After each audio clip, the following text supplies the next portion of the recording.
Hola, buenas noches, buenas tardes allá en Colombia.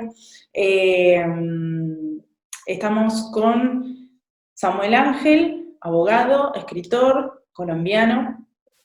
Eh, Tuvimos que recurrir a esta instancia porque, bueno, hubieron problemas tecnológicos que no nos permitieron por medio de Instagram, pero nada nos va a frenar. Así que muchísimas gracias, Samuel Ángel, por estar acá otra vez.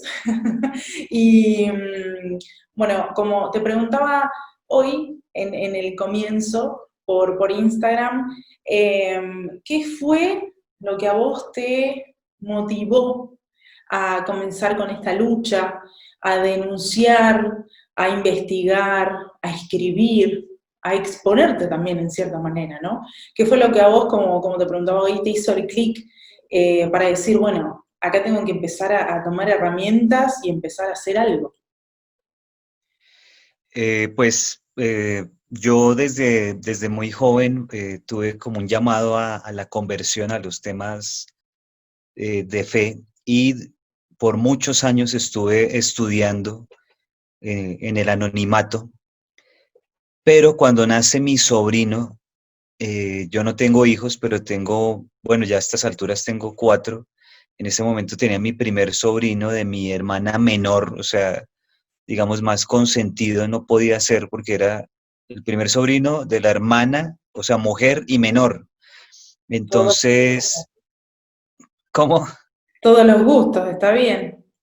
Entonces eso, ya teniendo a ese niño y vimos venir la avalancha del tema de la ideología de género que en Colombia se vino muy, muy fuerte.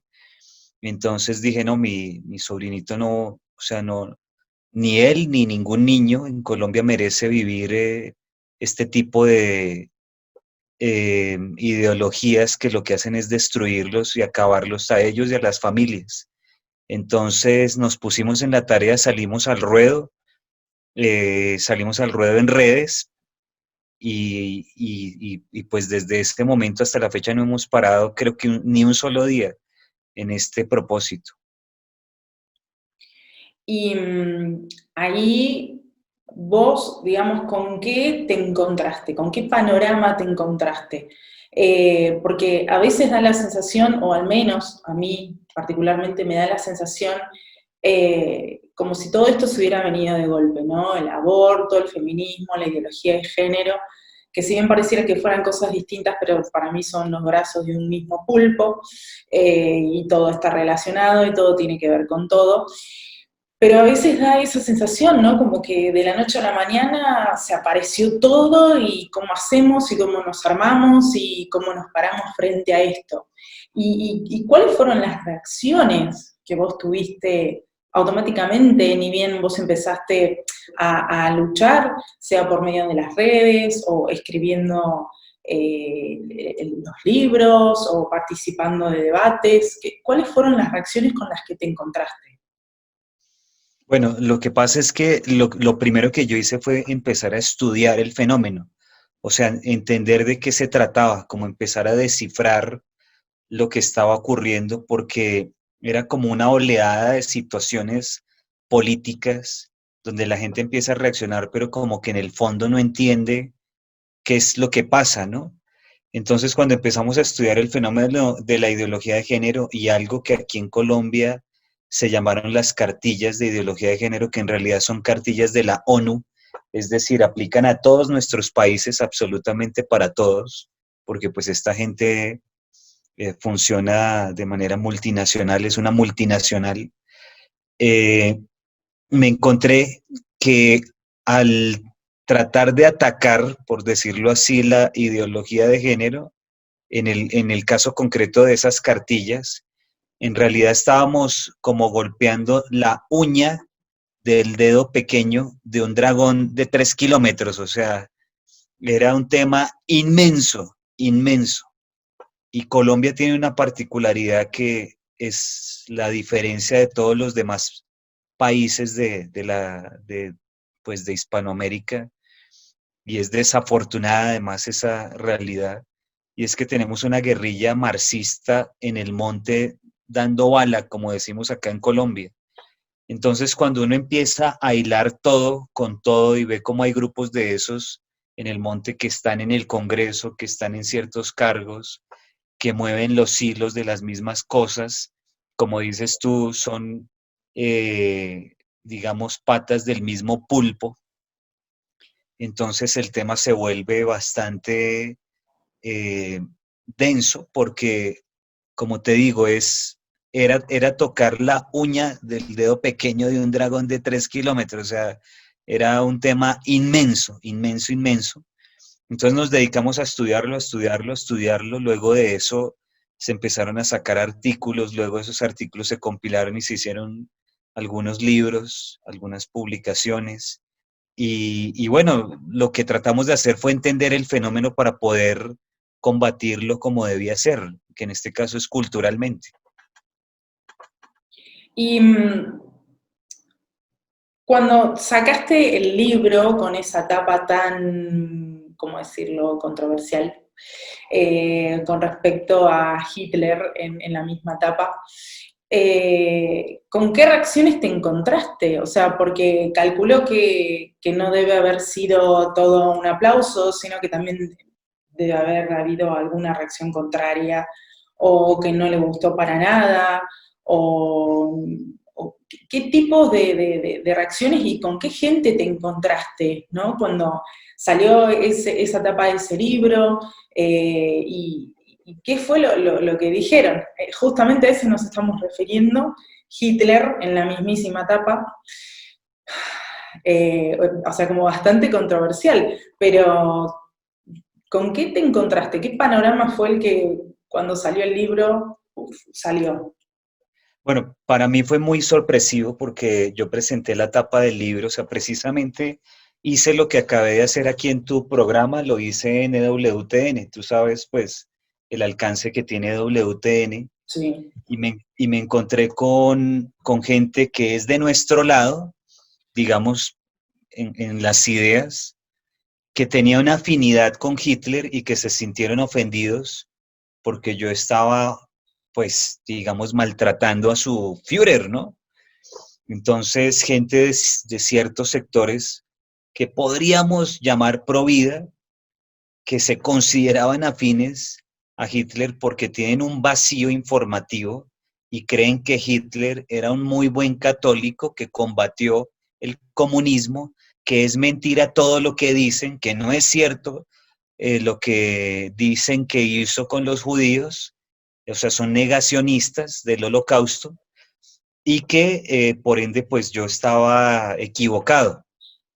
Me escribieron varios negacionistas de varios países dándome cúmulos de información.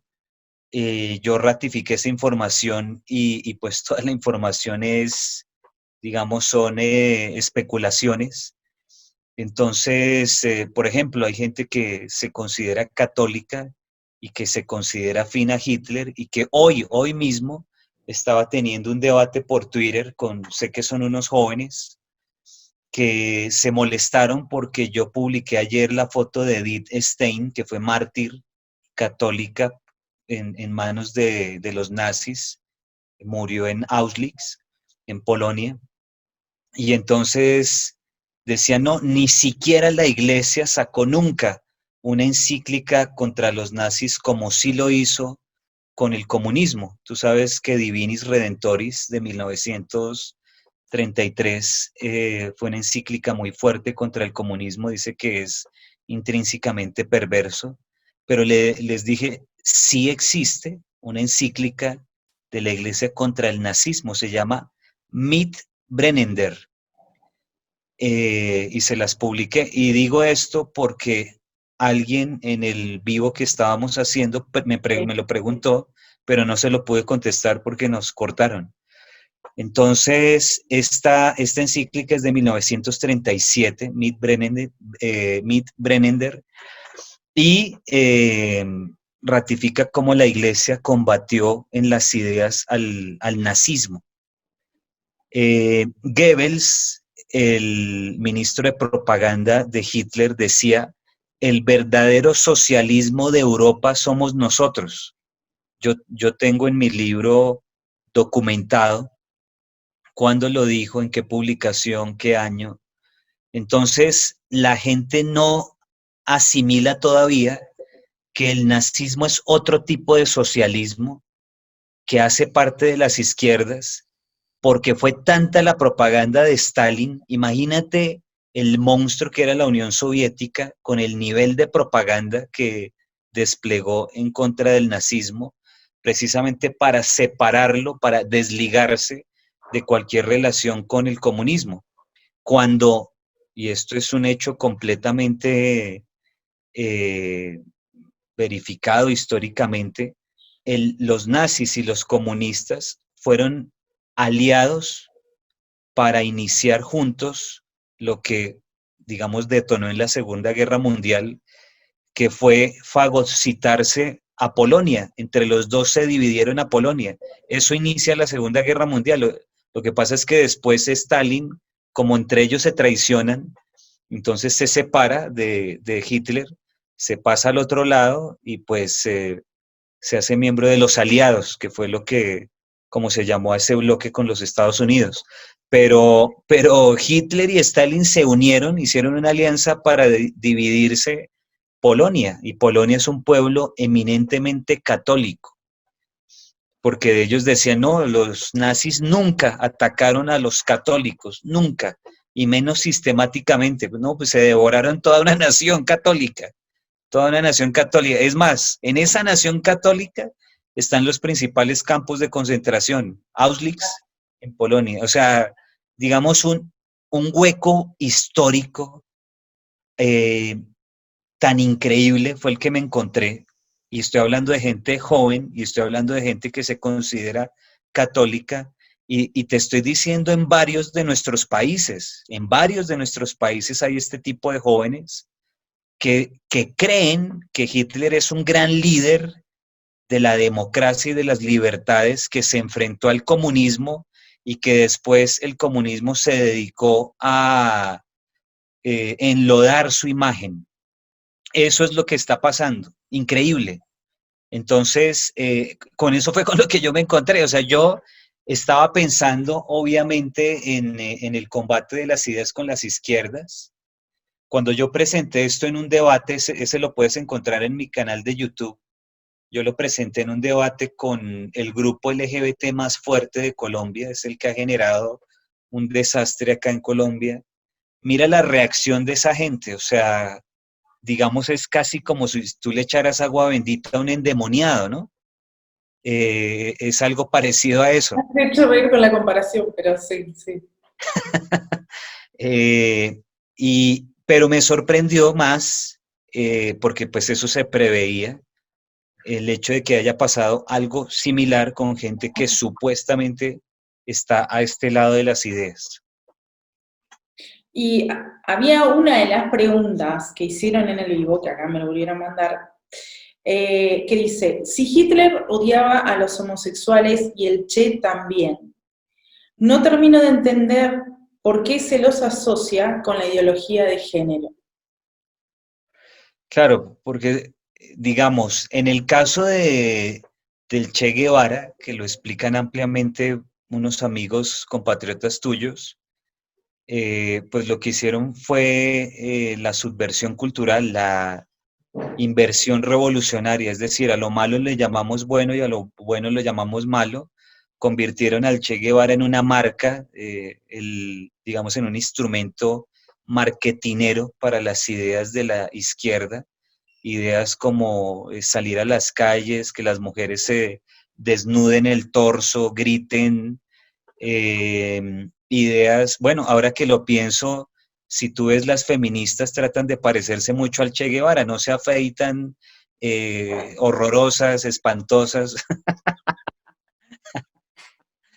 Me estás haciendo bien, pero es que lamentablemente tenés razón, Samuel, o sea, es así. Se están pareciendo mucho, de verdad. En el caso mío de mi trabajo, lo que yo estoy haciendo es un poco al revés, es decir, la izquierda desde Stalin mismo ha buscado desligarse totalmente del nazismo y asignarle las ideas del nazismo a aquellos que piensan distinto a la izquierda. Claro. Yo lo que hago es mostrar cómo lo que hizo la izquierda fue apostatar de la imagen de Hitler, pero asimilar absolutamente todas sus ideas. Simón de Beauvoir, que la habrás escuchado, que Ujú. fue la persona que en el segundo sexo dijo, no se nace mujer, sino que llega uno a serlo. Simón de Beauvoir plagió, yo lo digo en todas mis conferencias por el mundo, a Martin Heidegger, filósofo nazi. Digamos, la persona que rompió un poco con la filosofía y con la metafísica, que es, digamos, lo que hemos tenido por 2000 años, esa trascendencia, ese saber que somos más que materia. Él rompió con eso y introdujo algo muy fuerte, además del subjetivismo, que eso sí viene desde hace 500 años, pero, pero digamos una de sus frases para resumir lo que quiero decir dice, no somos ser, sino poder ser. Fue una frase de Martin Heidegger, que es el padre del existencialismo. Es decir, Martin Heidegger es padre ideológico. Martin Heidegger nazi es padre ideológico de Simone de Beauvoir y de Jean-Paul Sartre, izquierdas. ¿Sí ves cómo las ideas brincan de un lado para el otro, pero son lo mismo Exacto. y estamos viviendo las mismas ideas de este señor hoy en día? Entonces, Simón de Beauvoir plagia a Martin Heidegger. Martin Heidegger dice, no somos ser, sino poder ser. Simón de Beauvoir dice, no se nace mujer, sino que se llega a serlo. Digamos, es un plagio, solo que lo encarna, ¿no? Encarna a quien dice que no se nace, sino que se llega a ser. Y lo que yo hago, a diferencia lo que hace el libro negro, es darle visibilidad a lo que está pasando. Es decir, algo que es muy evidente en las marchas, lo muestra, ¿sí? Claro. Digamos, ellos cogieron una camiseta típica de un LGBT en cualquiera de nuestros países marchando y la publicaron. Eso es el libro negro explicado obviamente con toda la rigurosidad y la profundidad investigativa. Yo lo que hice fue darme cuenta que había otras ideas que esos mismos señores manejan, que se desligan totalmente, o sea, jamás verás a alguien con una camiseta de estas en una marcha, pero que en las ideas las están llevando y las están transportando, no solamente en las calles, sino a nuestros colegios y lo peor, quieren llevarlas a nuestras casas. Eso fue lo que hice con mi libro. Por eso se llama la amenaza de la ideología de género, que la gente no se da cuenta la bomba de tiempo, el nivel de peligro que es esto, y llegamos a ingenuidades como que padres de familia hoy se han arrodillado a la ideología de género y sacan inclusive libros hablando de su hijo homosexual, entonces entendiendo a mi hijo del triángulo rosa, hijos o sea, cosas así, ¿no?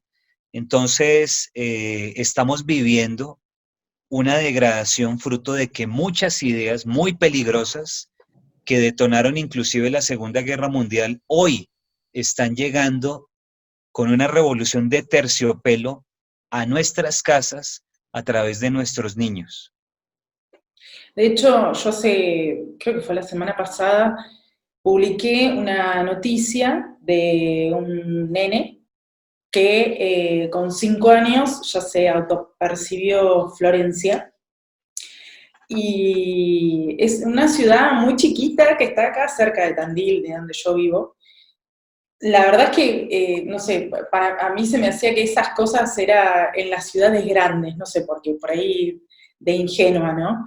Y al ver que ya está acá, o sea, porque está a menos de 200 kilómetros de donde yo vivo, Azul es la ciudad y es muy chiquitita la comunidad de Azul, y ver que los mismos, digamos, abogados, jueces, los psicólogos, los padres, abrazan la idea de que este nene ahora se autopercibe nena, entonces está bien porque es una nena trans y está en todo su derecho de elegir. La verdad, yo cuando lo leí me costaba creerlo, te soy sincera. Eh, pero lamentablemente es una realidad que ya está acá, o sea, que ya está frente a nuestros ojos, que ya hay en países que es muy difícil de poder revertir esa realidad, como en Canadá y en otros países, pero ver estas cosas y ver que los padres aplauden este tipo de decisiones, que la verdad digo, o sea, ¿cómo un chico de 5 años puede decidir cambiarse de sexo? O sea, siendo que a los 5 años no tiene capacidad de decisión. O sea, si vamos a las cuestiones legales generales, no sé cómo será en Colombia, pero acá en Argentina tenés que ser mayor de edad para consumir alcohol, mayor de edad para fumar, mayor de edad para poder conducir y tener el carnet de conducir. Pero sí podés ser menor de edad y elegir algo tan decisivo, por no decir otra palabra, como cambiarte el sexo, o sea, como si fuera, no sé, me cambia el nombre, no sé cómo explicarlo, pero es algo tremendo, o sea, porque ya están logrando que los chicos de 5 años elijan su sexo. Es una locura. Claro, ese también es el fruto de una estrategia que aprendieron de Hitler, que obviamente los comunistas la han perfeccionado, que son sus aparatos de propaganda. Sí, me llama mucho la atención el nombre que se atribuye el niño, que sea Florencia, porque tú sabes que hay un personaje en Argentina que es Florencia de la B, Ay, tenés razón. muy propagandeado allá, y esto va calando, o sea, para eso, por eso es que Judith Butler habla del transexual como el nuevo sujeto de la revolución. Un tipo estilo Florencia de la B, que es un hombre, pero que se llama así, es el sujeto de la revolución de hoy en día. Es decir, hoy, pues el proletariado está más preocupado en tratar de sobrevivir y más en estas circunstancias en las que nos tienen que el presidente de Argentina quebró a la Argentina con estas cuarentenas. Entonces la gente está preocupada es en tratar de sobrevivir, de ver cómo salen adelante, de cómo sostienen a sus niños. Pero tú pones a un tipo como Florencia de la B en los medios de comunicación, en las escuelas, en la propaganda, y lo que vas a encontrar es la encarnación del nuevo sujeto de la revolución. No lo digo yo, lo dice Judith Butler. Entonces, si es el nuevo sujeto de la revolución, ¿qué es lo que produce? Produce división, produce conflicto, produce que, digamos, nuestras eh, posibilidades de resolución de conflictos, eh, digamos, de la manera más sana, se pulvericen, porque lo que están haciendo es generar esa revolución comunista que nos enseñó Marx y Engels en el manifiesto comunista, pero instantánea, que es lo del niño. O sea, el niño resultó diciendo que era Florencia. Esa es la revolución comunista instantánea. Es decir, no necesita un proceso, no necesita, es fast track. En un minuto tienes la revolución comunista en esa persona.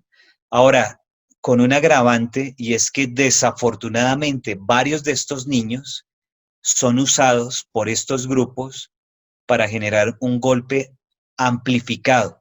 Es decir, no solamente golpear a esa familia, sino golpear a toda la sociedad para producir un efecto de masificación, que es lo que estamos viendo. Estos jóvenes son jóvenes completamente masificados, no piensan, no tienen criterio, no tienen ley, no tienen Dios, no tienen patria, no tienen familia.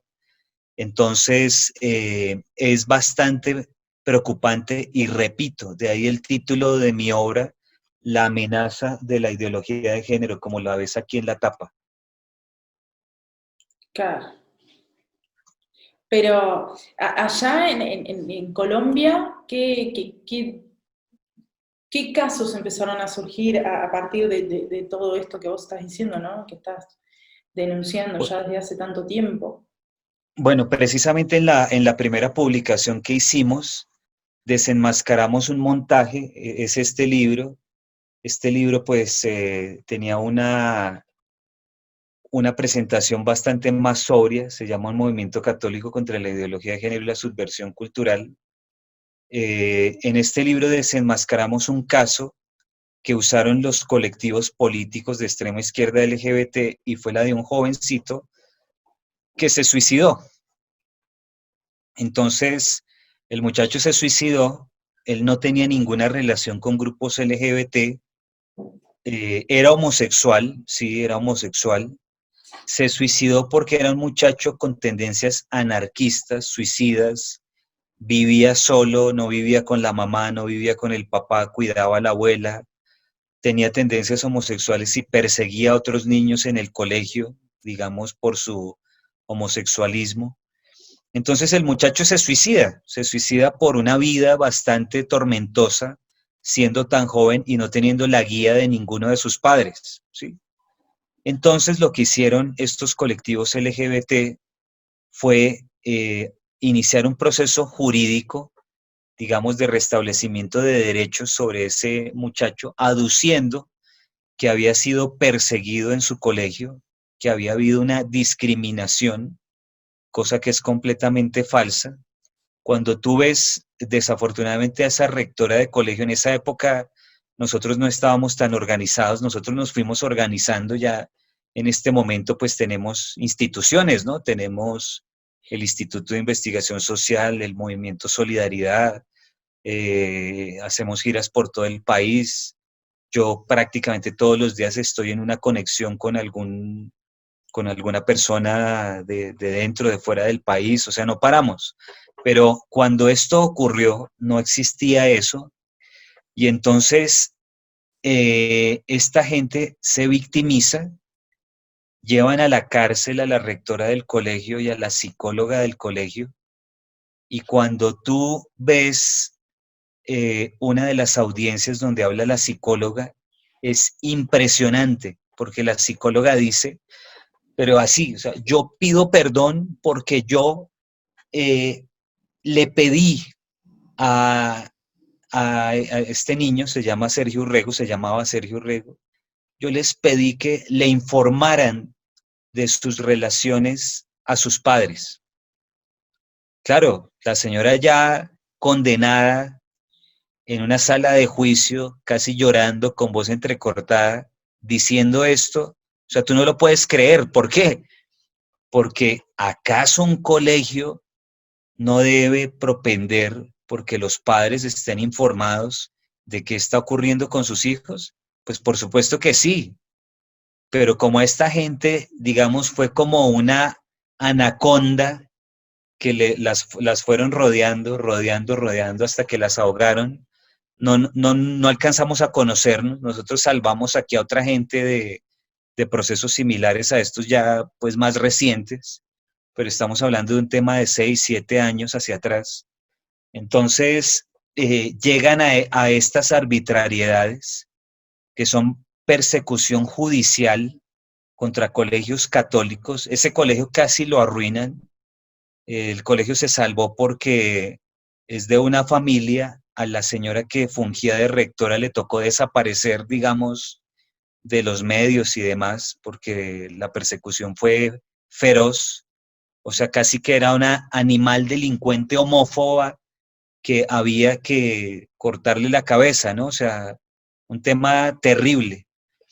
Es lamentable, yo desenmascaré ese montaje en este libro. Se llama el artículo, este es un compilado de artículos.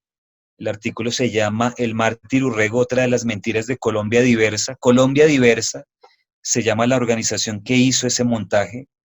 Colombia Diversa es la que verás en un debate en el que yo les muestro este libro, entonces entenderás cómo se pusieron.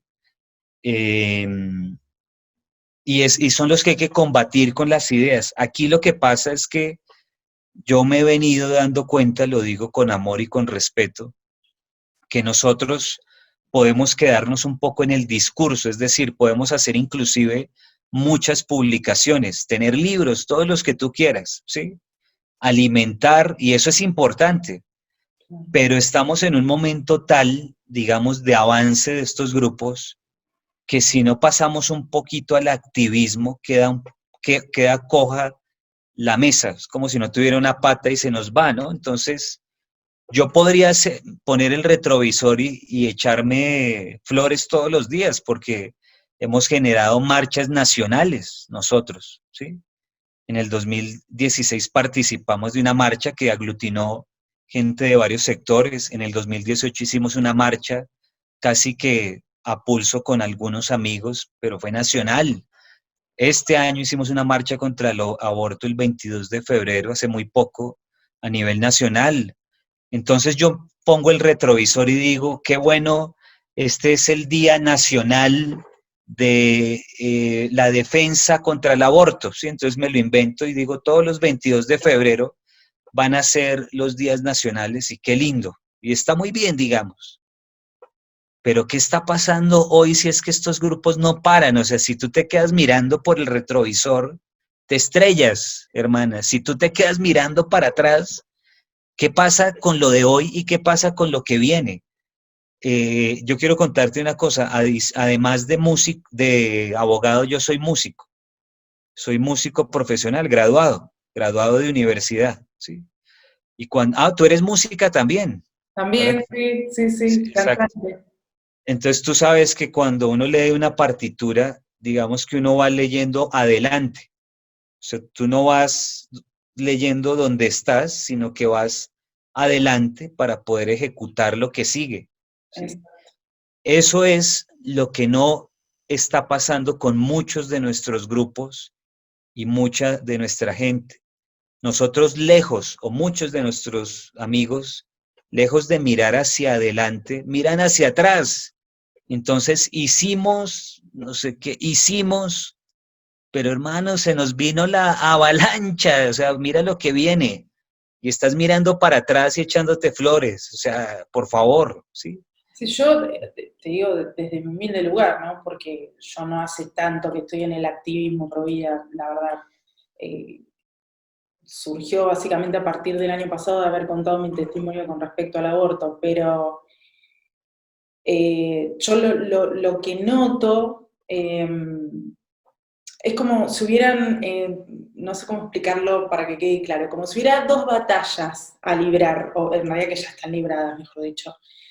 Una es la cuestión social, ¿no? Que hay mucha parte de la sociedad que se está empezando a despertar, que se está empezando a dar cuenta que acá hay algo raro, que la ideología de género no es lo que nos lo pintaron, que la educación sexual no es tan sana y tan santa como nos dijeron en un momento, que el feminismo resultó ser que no era lo que decían, que el aborto no era la solución de todos los problemas de la humanidad.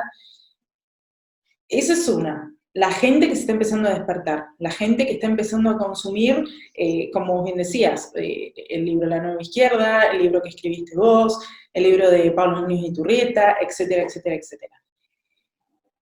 Pero al mismo tiempo hay otra batalla que creo que es eso en lo que yo coincido mucho, en lo que vos acabás de decir, que es en contra de estos grupos, que son los que van un paso, o da la sensación, que van un paso más adelante que nosotros.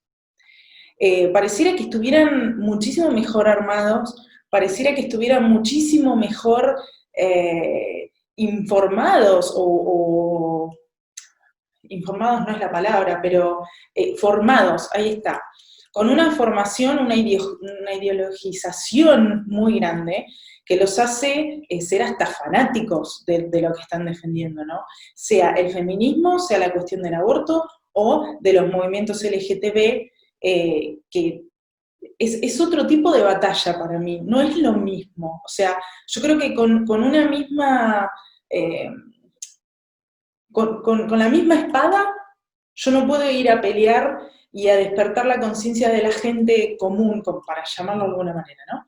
Y con la misma espada ir en contra de las feministas, hacerles ver determinadas cosas. No sé si estoy errada, pero cada vez que va pasando el tiempo es como que siento eso mismo que decís vos, como si viviéramos de lo viejo, que no está mal, porque se han logrado muchas cosas, por ejemplo acá en Argentina, que el fin de semana se festejaron los 2 años del 8 de agosto del 2018, que no salió la ley, pero al mismo tiempo sabemos perfectamente que si bien este año el mismo presidente dijo hoy en todos los medios que no va a sacar la ley del aborto este año, pero el año que viene sí.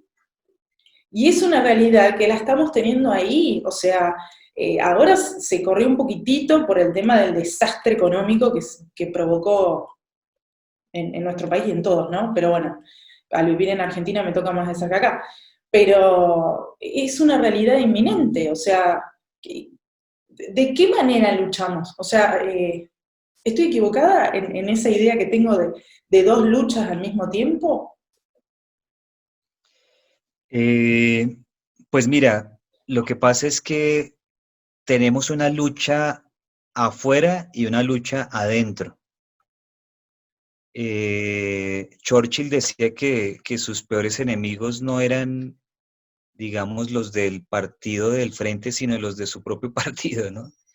Entonces, aquí desafortunadamente nos toca hacer una, no sé, digámosle, militancia afuera, digamos, con respecto a grupos que son de izquierdas, comunistas y toda la pleyade que hay, y un poquito adentro también porque, digamos, tenemos sectores que son muy cómodos. Entonces, yo, por ejemplo, te digo, mientras estamos nosotros en cuarentenados, no, no sé si allá están igual ahorita, Sí, em, acá todavía sí. Si bien, en, por ejemplo, en donde estoy yo, en Tandil, estamos en fase 5, estamos distanciados pero no encerrados. Pero en Capital Federal y en otros lugares todavía están en fase 1. exacto, entonces, mientras nosotros estamos en cuarentenados, estos procesos jurídicos siguen. O sea, van a seguir con el aborto, tal vez no el otro año, este mismo año, en cualquier momento, en tu país, en mi país, en todos, ¿sí? Exacto. Y no solamente con el aborto, hay países donde han buscado inclusive la excusa del coronavirus para la legitimación del aborto. En mi país y en otros países están ofertando como si fuera comprarse unas botas o una chaqueta, el aborto en casa, entonces te mandan el kit a la casa porque como no puedes salir y como el negocio debe seguir, porque es un negocio multimillonario de las farmacéuticas, entonces ante esta realidad uno diría, oiga, pero listo, está muy bien que celebremos. Yo celebré el 8 de agosto, el sábado, si no estoy mal. Bueno, claro, sí, sí, eh, fue el 8. se hizo, Ah, se hizo Twitteratón, toda la cosa. Sí, está muy bien. Ahora, ese fue un logro, digamos, de proporciones mayúsculas porque impactó a todo el hemisferio, ¿no? Nosotros hoy, por ejemplo, acá, hoy se celebró que hace 4 años no nos implementaron unas cartillas de ideología de género, ¿sí? Pero, digamos, hubo un cambio un poco en el discurso y entonces hablan de la libertad para educar. Entonces, imagínate que ese discurso caiga en manos de la contraparte y que te digan, no, pero es que hay libertad para educar. Es decir, que si ellos quieren educar a sus niños LGBT, lo pueden hacer, que si quieren darle la dosis personal, lo pueden hacer, que si quieren, o sea, todo este portafolio. Entonces, a mí me parece que ha habido inclusive una deformación del discurso de nuestro lado, que lo que buscaba era que los padres tuvieran la patria potestad sobre sus hijos. Eso es distinto, pero de manera muy sutil nos metieron otro discurso. Y estoy hablando de gente de nuestro lado. Libertad de educar es una cosa, y que la patria potestad de padres sobre hijos se conserve es otra. Y estamos celebrando, o sea, estamos celebrando que nos están poniendo el cuello en la guillotina. Increíble. Entonces yo, por ejemplo, en Colombia te cuento soy muy crítico de esas cosas, ¿sí? Porque, porque como he vivido todos los procesos, o sea, he estado ahí y he estado al pie del cañón, es como si tú vas a a la Segunda Guerra Mundial, te enfrentaste con los nazis en Normandía, te enfrentaste con los nazis en Auschwitz, y luego 4 o 5 años después te dicen lo que te decía estos jóvenes, ¿no? De hoy. No, pero eso no pasó, lo que pasó fue esto otro, lo que pasó fue que, no, acá estábamos diciendo que los padres conserven la patria potestad sobre sus hijos, que empecemos a hablar de libertad de educación, eso es otra cosa. Y eso está muy parecido, perdóname, al discurso de la Revolución Francesa, que es el mismo discurso de las izquierdas y me da una pena con ellos, pero es así. Entonces es otra cosa, ¿sí me entiendes? Entonces en Sí. esto no le toca estar muy despierto, porque mientras nosotros, perdóname, uso una palabra un poco fuerte, somos un poquito sonsos en lo que hacemos, es decir, pensamos bien del otro siempre, que eso está muy bien, asumimos que los demás piensan como nosotros o creen como nosotros. El comunismo no es así, el comunismo tiene gente de ellos a este lado trabajando, ¿sí? Entonces, el combate ha sido muy fuerte. Yo, la verdad, llevo 4 años sin parar. Sin parar es sin parar. O sea, yo termino esto. Más tarde tengo un Instagram en vivo, pero un Instagram solo, que eso sí los he podido hacer. Es decir, no me han cortado cuando hablo solo.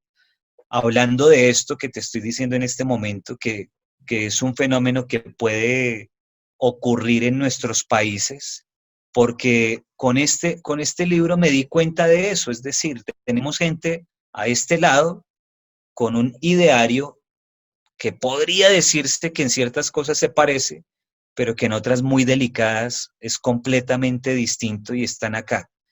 Entonces a nosotros nos toca dos batallas, la de afuera y la de adentro, y tenemos que estar despiertos para darlas, ¿no? ¿Y qué herramientas vos decís que podemos llegar a tener, ¿no? Porque da la sensación que esto avanza a pasos agigantados porque es algo que se viene perpetrando desde hace muchísimo tiempo, no es algo que surgió ahora, toda esta cuestión de la ideología de género, ¿no? Eh, ¿Qué herramientas vos creéis que los que estamos en contra de esto que nos están queriendo imponer, nosotros podemos llegar a tener? Por ejemplo, en España surgió no hace mucho el tema del PIN parental, para que los padres utilicen esa herramienta para poder ir en contra de la educación sexual y demás cosas que les están imponiendo a los chicos, ¿no? Y en tu país, en el mío, bueno, en casi toda Latinoamérica, ¿no? Que se está llevando esto a cabo, ¿qué herramientas pueden tener los padres para decir, bueno, mira, gracias, pero la educación se la doy yo, en el buen sentido de la palabra, ¿no? Respetar la cuestión de educación verdadera que tiene que ser de los padres, ¿no? ¿Cómo era antes? Si bien la educación sexual en sí, hablando desde el lado bueno de la educación sexual, no tiene cosas malas, pero como está pintada hoy por hoy, y como la metieron, al menos acá en Argentina, con la famosa ESI, en todas las escuelas y en todos los jardines, en realidad tiene otra cosa de fondo que es hipersexualizar a los chicos de 5 años en adelante. ¿Qué herramientas pueden tener los padres para batallar en contra de esto que se está imponiendo en todos lados? Pues mira, hay varias cosas y voy a empezar por la más sencilla, que resulta siendo la más difícil. Y es que tú puedes tener todas las herramientas jurídicas, puedes tener asociaciones, fundaciones, grupos pro vida, lo que quieras, pero si un padre no tiene una buena relación con su hijo, olvídate. El hijo se le va por donde sople más fuerte el viento, como una hoja seca, se lo lleva, ¿sí? Entonces, la más sencilla, que resulta siendo la más difícil, es el diálogo entre los padres y los hijos. Eh, ¿Yo por qué digo esto? Yo pensé que yo era demasiado conservador, es decir, porque yo digo estas cosas y no se las había oído a otras personas, digamos, que hacen cosas parecidas a las que yo hago. Hoy se lo oí a varios en un evento que hicieron, entonces me llamó poderosamente la atención, es decir, confirmé que no estamos equivocados. Es decir, el diálogo entre padres e hijos es básico. Explíquele a su niño en sus términos de padre la ideología de género. Protéjalo contándole la realidad de ese dragón que se lo quiere devorar. Hay gente, por ejemplo, se han comunicado conmigo porque yo esto lo digo cada vez que me preguntan en medios de comunicación y ha habido madres de familia y padres de familia, pero sobre todo madres, que se han comunicado conmigo y me preguntan qué hacemos y que tienen niños. Por ejemplo, me pasó con una señora que tenía un niño, una niña de 6 años. Entonces dice, no, pero mi niña tiene 6 años, ¿yo qué me voy a poner a hablarle de estos temas si es una niña, ¿no? Entonces yo le dije, háblale en tus términos de padre de estos temas. Entonces dice, pero tú no has sacado un libro sobre eso para padres de familia. Le dije, no, o sea, no nos ha dado el tiempo, sería ideal sacarlo, pero háblale en tus términos de padre.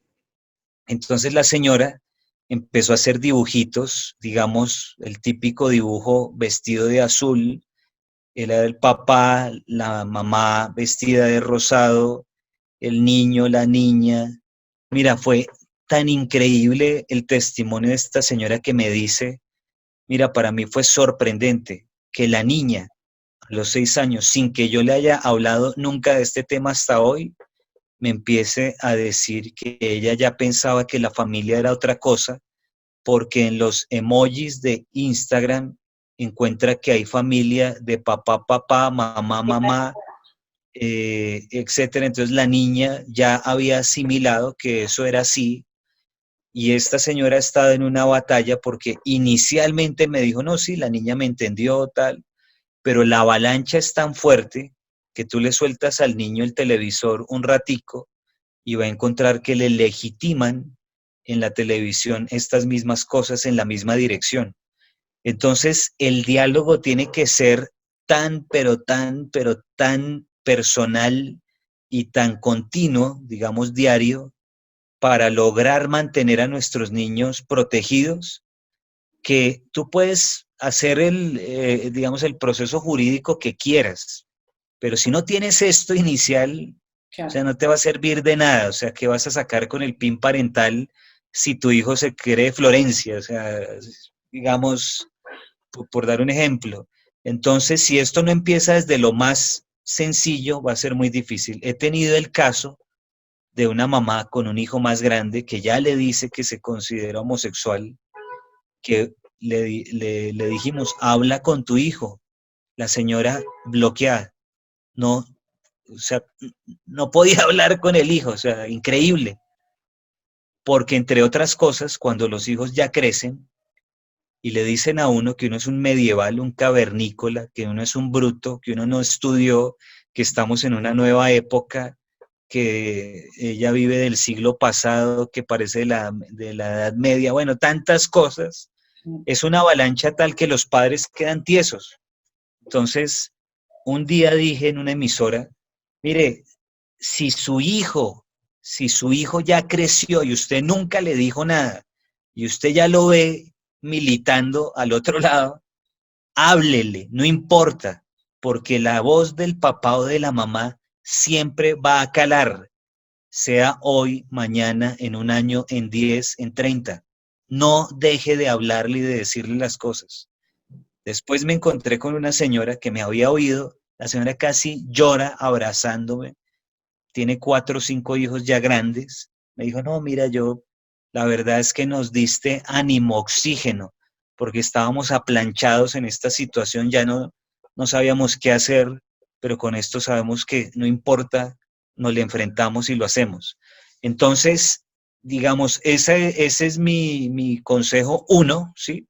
Porque creo que es la esencia de todo lo demás, pero adicional a eso, es importante que nosotros creemos, por ejemplo, organizaciones que nos sostengan, que nos den cobertura, que nos den oxígeno, fundaciones, institutos, como le llamemos.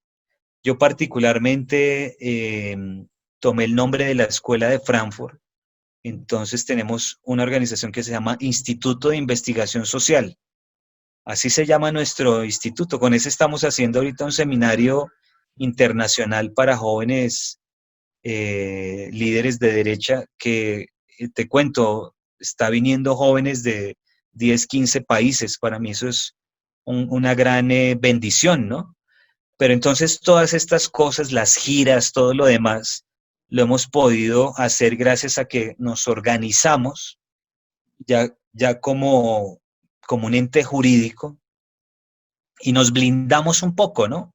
Entonces no es una sola persona con una banderita tratando de salir a hacer algo, sino empezamos a armar un ejército.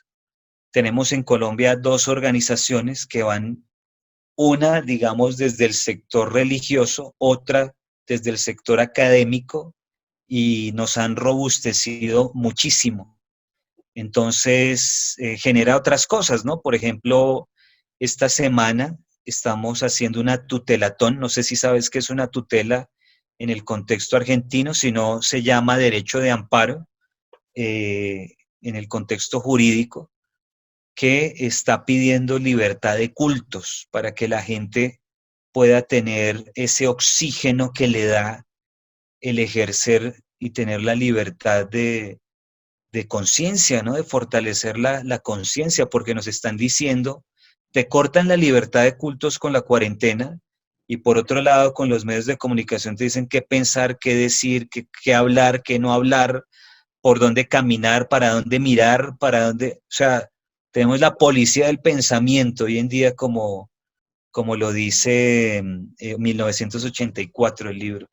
Entonces, nos toca de esta manera empezar a hacer este contrapeso, porque, bueno, claro, los temas gubernamentales son inmensos, es decir, tienen mucho poder, pero desde la sociedad civil se va haciendo mella y se va sosteniendo un poco esa avalancha. Es fundamental lo que vos acabas de decir, el diálogo tiene que ser lo que tiene que estar en cualquier hogar, porque si no, de otra manera no tenés cómo poder conciliar con la otra persona, ¿no? Y realmente, por más que uno crezca, la voz del padre siempre es fundamental. Y en algún momento de la vida termina calando hondo y termina cayendo la semillita en tierra fértil y termina dando fruto. Por eso es fundamental que los padres no solamente digan, bueno, yo porque soy cristiano o porque simplemente estoy en contra de, sino que se formen también, ¿no? Y que, como vos bien dijiste, tengan una conversación con cada uno de sus hijos, sea la edad que sea. Eso es fundamental. Si no lo tienen en su casa, no lo van a tener en ningún lado. Parece, como vos dijiste, algo muy fácil, pero a veces termina siendo muy complicado.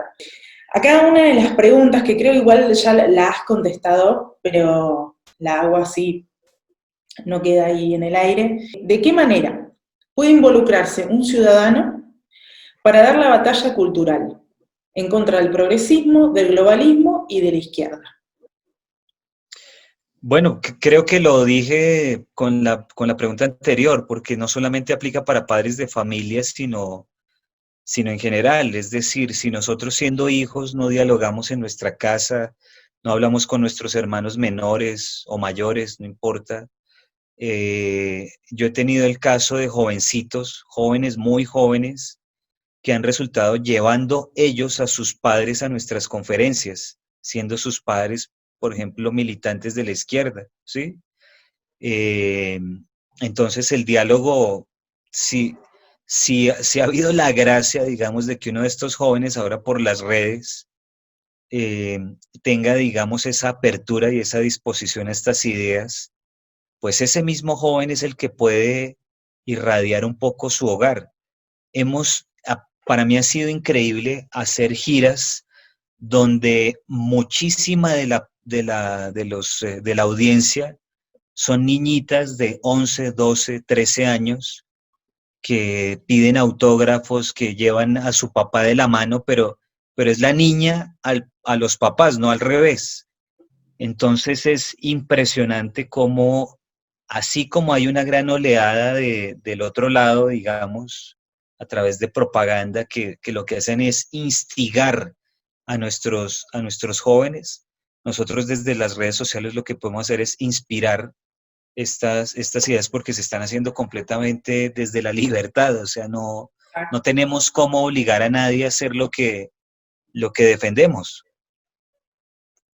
De hecho, hoy cuando hablabas de estos encuentros que están teniendo, que vienen jóvenes, bueno, vienen entre comillas, no porque es todo vía internet, de diferentes países y demás a formarse, hace poquitito, que fue hace una semana, dos, que sufrieron como una especie de boicot en medio de la oratoria que estaban teniendo. Sí, eso fue de película porque yo nunca había visto eso, yo lo he vivido, digamos, en giras presenciales, es decir, que vayan grupos, digamos, pandillas a sabotear o a buscar. Entonces ya uno está acostumbrado un poco a eso, pero no lo había vivido nunca digitalmente, por lo menos no de esta manera. Y fue de película porque haz de cuenta que tú y yo estamos hablando acá y de un momento a otro empiezan a pintarte la cara, empiezan a decir groserías, Samuel Ángel pone no sé qué, o sea, pero delante pues un pocotón de gente, o sea, no solamente o que aparezca música o aparezca gente. A mí lo que me pareció increíble, porque dije, esta gente se tomó un tiempo para hacer esto, fue que aparecía, digamos, mezclas como mixer de música con letra donde me nombraban a mí eh, diciendo groserías, ¿no? Entonces aparecía, tú sabes que cuando estamos varios en un Zoom, pues aparecen pantallitas chiquitas, ¿no? Entonces aparecían varias pantallitas y una cantaba una cosa, la otra, y en mix, digamos, bien hecho. O sea, no era, eran profesionales, ¿no? Entonces es increíble Habían hasta, improvisado, digamos, lo habían armado con muchísimo tiempo, entonces. claro, claro. Este sábado hicimos la segunda conferencia. A mí me contactó un chileno experto en Zoom cuando yo seguramente vio las publicaciones que tuviste donde contamos lo que aparecía. Yo puse no sé si viste un video donde yo dije, uy, voy a sacar mi celular y le tomo a esto, porque me parecía de película, ¿no? Entonces yo dije, bueno, vea, estamos en conferencia, ve lo que están escribiendo de mí. Entonces ahí se veía, Sí, Samuel es un no sé qué. sí. Entonces un experto chileno en Zoom nos contactó y dijo, no, les voy a explicar qué fue lo que les hicieron, cómo pueden ustedes bloquear estas cosas, Ah, qué cómo bueno. lo pueden hacer. Tuvimos 2 clases durante esta semana pasada con él y por eso el sábado pasado pues fue perfecta, ¿no? Fue perfecta que a propósito fue con Nicolás, un compatriota tuyo que es amiguísimo mío. Nos queremos mucho, muchísimo, de hace muchos años, no a raíz del libro negro ni a raíz de mi libro, sino de antes. Bueno, no te quiero quitar más tiempo y de nuevo muchísimas gracias por tu predisposición, a pesar de los inconvenientes tecnológicos, con Instagram y haberte sumado a este Zoom. Gracias también por darme la oportunidad. ¿En qué sentido? Yo no tengo una gran cantidad de seguidores, ni nada, digamos así, grandilocuente, pero como digo siempre desde mi humilde lugar, todo lo que yo pueda hacer para instruirme yo y poder traer un poco de luz a la gente que sigue mi cuenta y demás, para mí es una bendición enorme. Así que de nuevo, muchísimas gracias. Gracias por todo lo que haces, gracias por, como decimos acá en Argentina, la garra que le pones, por el esfuerzo, por el trabajo, porque, como vos bien dijiste, ya hace 4 años que venís con esto de una manera que no parás y continuás y continuás.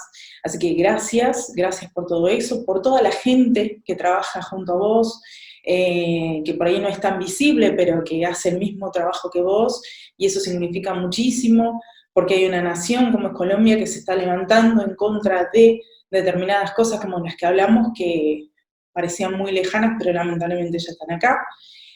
Así que muchísimas gracias por todo lo que haces, gracias por tu tiempo, gracias por tu predisposición y de nuevo, desde mi humilde lugar te insto a que sigas adelante, a que lo sigas haciendo, porque si nosotros que somos los portadores de la verdad nos callamos la boca, estamos mal. Y necesitamos Así decir las es. cosas como son, porque la gente necesita despertar y los que están a favor de este tipo de ideologías, yo tengo la esperanza en algún punto que en algún momento también se despierten. Ojalá que no sea lo suficientemente tarde, ¿no? Porque, como vos bien contabas de este chico que se terminó suicidando, la verdad que es una sensación muy triste la que deja, pero esa es una realidad que tampoco se cuenta porque no conviene, así como las realidades del aborto que tampoco se cuentan porque no conviene a un negocio multimillonario. Entonces, sigamos desde el lugar de cada uno y llevemos la verdad y llevemos la luz, que para eso estamos.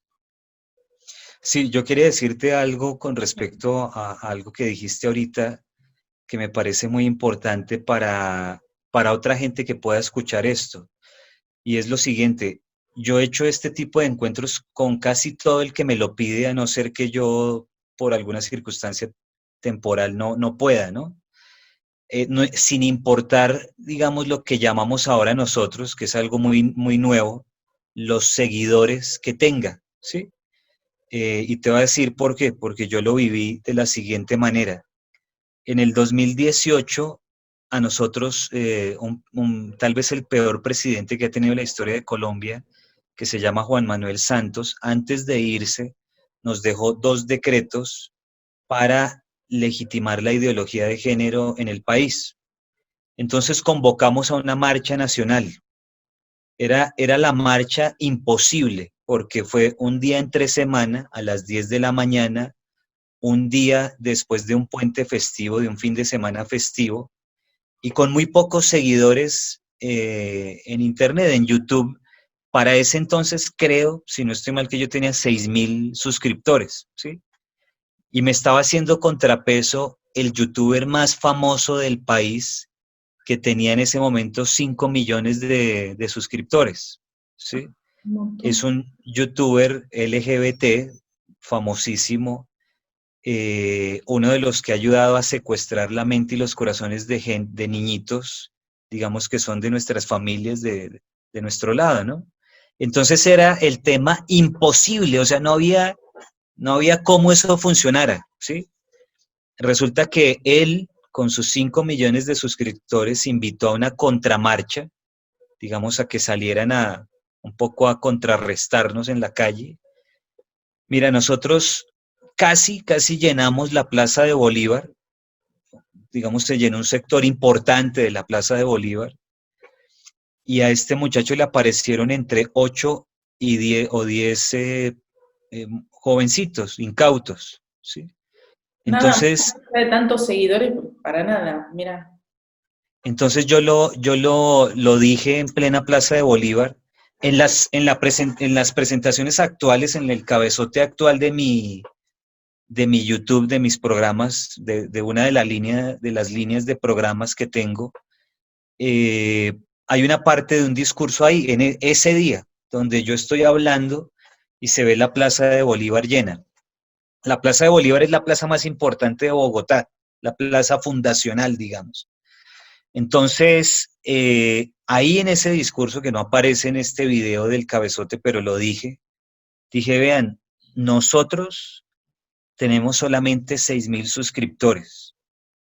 Juan Pablo Jaramillo tiene 5 millones, pero nosotros tenemos a Dios. Entonces la gente eso se enloqueció en la plaza.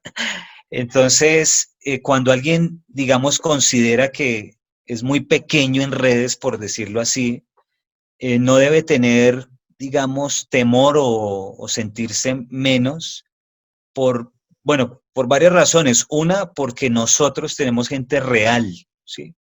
Yo tengo una ventaja y es que a mí me sigue no solamente personas sino gente que maneja grandes organizaciones. Entonces, por eso hemos logrado, no solo yo, sino con mis amigos que tengo al lado, hacer marchas nacionales, ¿sí? Pero no aparecen, digamos, los grandes millones en las suscripciones y tal, porque esta gente además usa bots, usa suscriptores falsos. Ujú. Entonces, tenemos una gran ventaja. Y obviamente lo que te dije ahorita, y es que tenemos a Dios. Entonces, tenemos el estandarte, la llama de la verdad. Otra de las cosas que a mí me llama la atención, para bien, ¿no? De tu persona, es la forma de hablar que tenés. O sea, no sé si será el acento colombiano que es hermoso, que es muy dulce al oído, pero no tenés una forma como impetuosa a la hora de contestar, por lo que he visto en diferentes videos y en diferentes debates en los cuales te han invitado. Sino que tenés una manera muy, no sé si dulce es la palabra, pero como muy, una tonada muy agradable para decir las cosas, pero así todo del otro lado, siempre o casi siempre te encontrás con unas respuestas atroces y tenés un temple maravilloso, lo cual yo festejo, porque la verdad yo no sé si manejaría el temple de esa manera, pero vos sos como muy tranquilo a la hora de contestar, como que lo pensás mucho y te mantenés mucho en el eje, que por ahí a comparación de otros, que tienen una manera, no digo irrespetuosa, pero sí una forma o una tonada más combativa a la hora de contestar. Sí, yo he tenido la oportunidad de estar en varios países gracias a esto que hacemos y he visto el fenómeno de que produce como cada manera de hablar según el país. Entonces, a mí en mi contexto local, algunas personas dicen que soy muy fuerte, ¿sí? Yo, digamos objetivamente, no por nada, pero creo que soy muy tranquilo en los debates, porque otro sector me dice que sí, que soy bastante tranquilo. Hace más o menos unos 6, 7 meses estuvimos haciendo una girita con Nicolás Márquez en México, con Sarah Winter, que somos todos muy amigos, y yo, digamos, pensaba que, digamos, la gente iba a ser muy, ¿cómo puedo decir?, fan, muy receptiva de temas como los de Nicolás, y obviamente por el contenido y su manera de ser, obviamente que sí, porque además es una persona que tiene una manera de ser muy especial, ¿no? Pero resulta que en algún momento se me abalanzaron como 20 jóvenes, jovencitas, me decían, habla otra vez, me filmaban hablando, o sea, yo me sentía como Lionel Messi, o sea, o Cristiano Ronaldo, o sea, una cosa, yo Una decía, pero estrella, claro. yo les decía, yo no les puedo creer, yo les decía, pero no les gusta más el acento argentino, y dicen, no, no, es que el colombiano, qué lindo. Es muy dulce el acento colombiano. Es muy dulce. Es muy agradable al oído. Sí, sí, Sí, totalmente. sí, eso me decían, pero yo, digamos, no, tú sabes que cuando uno está en su propia pecera, pues no ve lo que está pasando afuera, pero sí, eh, como te digo, algunas personas, algunas aquí a nivel local, dicen que yo soy muy fuerte, pero otro sector, y creo que es así, dice que tengo una gran compostura en los debates, sobre todo porque yo me he encontrado con gente que es bastante agresiva del otro lado, entonces creo que lo hemos llevado muy bien y creo que lo vamos a mejorar porque con los días vas mejorando, ¿no? Es una tarea que implica práctica, esa es la otra.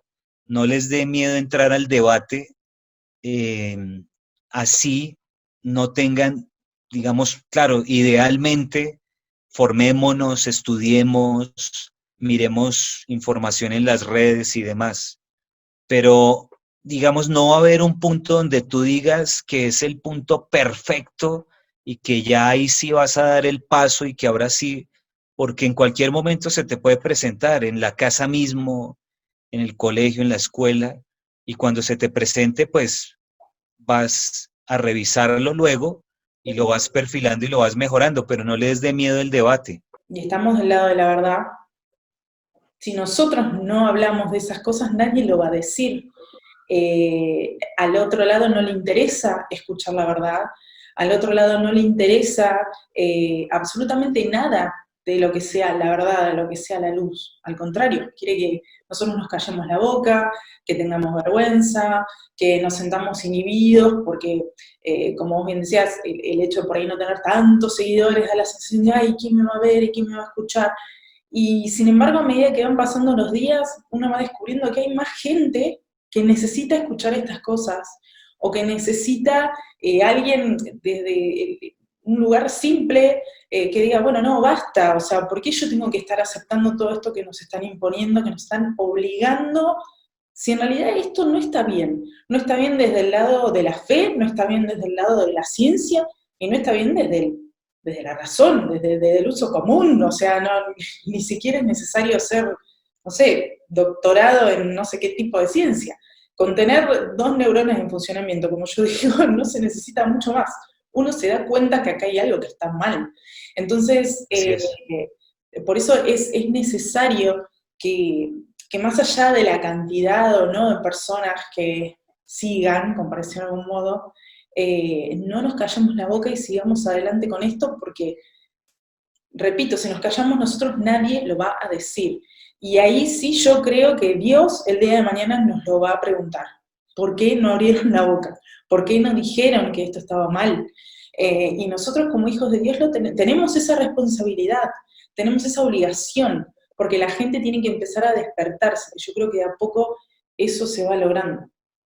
Sí, conmigo están haciendo todos los miércoles unos especiales por EWTN Radio y estamos invitando absolutamente a todo el mundo, madres de familia, estudiantes, padres, policías, reservas, políticos, expolíticos, a salir a hablar, a salir a hablar. A nosotros nos respalda la ciencia, la medicina, la sociología, la filosofía, el derecho, la antropología, absolutamente todo. Salgamos a hablar, porque como tú dices, algo está ocurriendo, nos estamos dando cuenta, pero que hay que actuar en consecuencia, pero hay que actuar en bloque, hay que despertar al gigante dormido, hay que salir a hablar.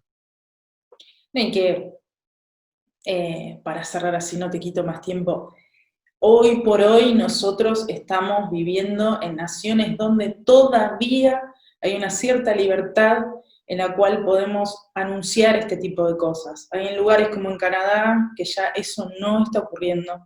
Y bueno, y otras naciones que también están en las mismas circunstancias donde cuando se habla de determinados temas directamente son censurados o son cancelados, que es la nueva moda de la cancelación, o directamente son enviados a prisión.